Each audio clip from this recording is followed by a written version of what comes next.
Millions of people will be taking to the skies this Thanksgiving weekend, but what does air travel look like 20, 30, even 40 years from now? Probably real different. News 5's Clay Lepard shows us new research done right here in Northeast Ohio is set to map out the future from drones to unmanned aircrafts and beyond.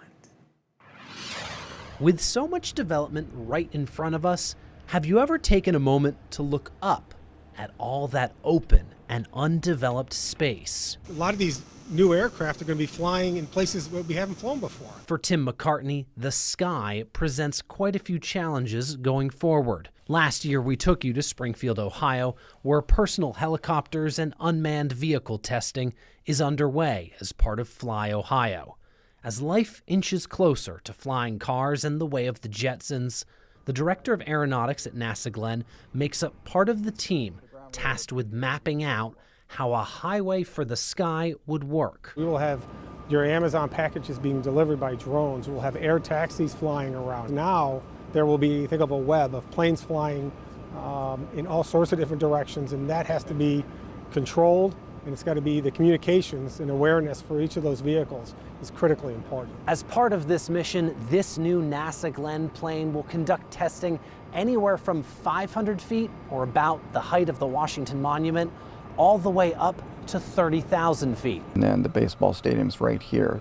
So we'll be doing a path across here. From inside the cockpit, research pilot Kurt Blankenship showed how testing radio and communications equipment at lower and higher altitudes, mixed with Cleveland's rain, cold, snow, and wind from the lake, will help NASA realize what can work with air taxis and drones. We'll have other vehicles lower to them, possibly other vehicles higher to them.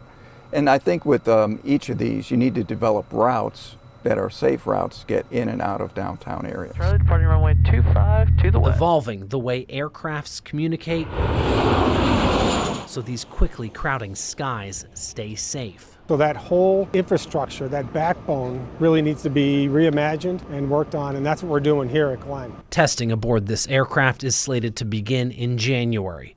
At NASA Glenn Research Center, Clay Lepard, News 5.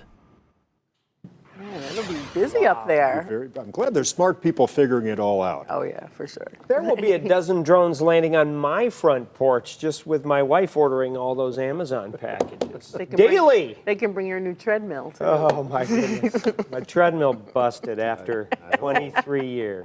I know. 23 years, you had that thing way too long, sir. December of 1999, that was purchased. And it finally went, no, I'm done. Enough already. Stop stepping on me.